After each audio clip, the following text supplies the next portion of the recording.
केलेली आहे. तेव्हाही तुमच्या पदावर आलं होतं, वाईट आम्हालाही वाटलं होतं. प्रत्येक घराघरात वैष्णवीच्या प्रकरणाच्या वेळेस वाईट वाटलं होतं. पण त्याच्यावर तुम्ही कायद्यात काय बदल केला? ही आज आमची काही शिक्षा जर चांगली झाली ना तर कुणीही हिंमत करणार नाही की एखाद्या मुलीला करते की माझं कोणी नाहीये. इतकं टॉर्चर केलं जातं. हे का केलं जातं? कारण त्यांना शिक्षा नाहीये चांगली.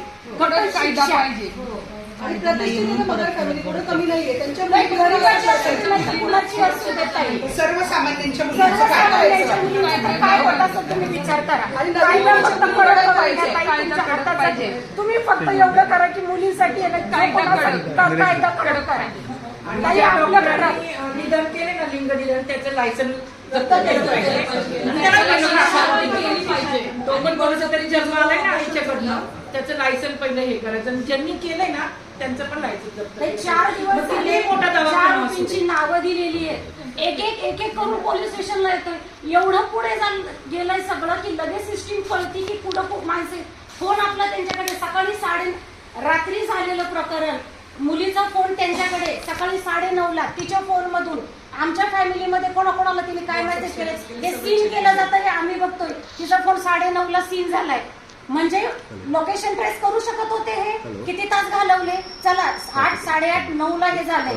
का नाही लोकेशन ट्रेस केलं? का नाही 4 जणांना तुम्ही हे केलं, नजर कैदेत केलं? का ते फरार होऊ शकले?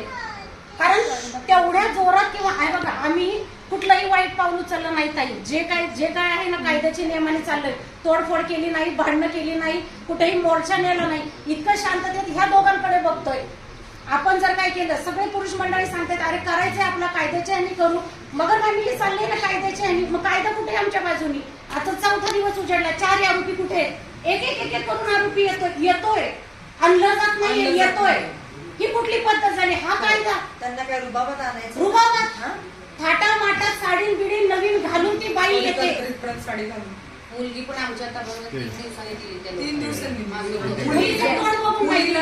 त्या आईचं चेहरा सुद्धा आपण दिला नाही शेवटचा तरी. किती वाट बघितली झाल्यानंतर रात्री तिची वाईट झाल्यानंतर रात्री 11:15 वाजता मुलीला ठीक आहे. ही मुलगी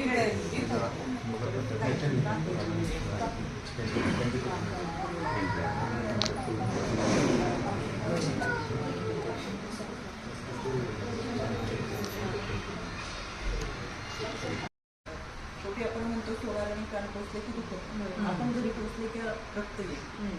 त्याच्यामुळे ही प्रोसेस काय, ह्यासाठी आपण का हे सगळं करतोय. आणि तुम्ही तरी ही मला दुसरी केस आता कोण म्हणतं तिसरी आहे आमच्याकडे दररोज केसेस आहे. मग का बदल? कायदा सगळा स्ट्रॉंग आहे, आपण कमी पडतो. सुरुवातीला 2019 नंतर 1च वर्ष तिला व्यवस्थित सांभाळलं. आपण तिला भाग पडले की तिने 6 वर्ष झाले तिने त्रास सहन करावा. त्यावेळेसच आपण तक्रार दाखल केली असती, त्यांचं काउन्सिलिंग केलं असतं. काउन्सिलिंग करून ऐकलं नसतं तर कायद्याच्या चौकटीतून पोलिसांनी त्यांची प्रक्रिया केली असती. आज एक जीव वाचला. आपण कुठे कमी पडतोय? मी बोलले की वाईट वाटेल. निलेश दादा इथे आमचं कॉन्ग्रॅच्युलेशन हे माझं मागे. मी तुमचं ऐकून याच्यासाठी घेते की एक मनामध्ये राहू. कायदा काय आहे ते समजून घ्या. सगळ्या देशामध्ये सर्वात स्ट्रॉंग कायदा असेल तो महाराष्ट्रात. बाबासाहेबांनी तुम्हाला मला संविधान दिलं. वापरलं कधी? नाही वापरलं. हक्क मागितला कधी? नाही मागितला. तिला पण माणूस म्हणून जगण्याचा अधिकार होता. एक तक्रार 6 वर्ष आपण तिला सांगतोय तू सहन कर. का तिने सहन करायचं? का सहन करायचं? का तुम्ही तिच्या पाठीमागे एवढ्या जरी उभ्या राहून म्हणले असतात की नको तू लढ, आम्ही तुझ्या बरोबर आहे. आज ती ताकदीने लढली.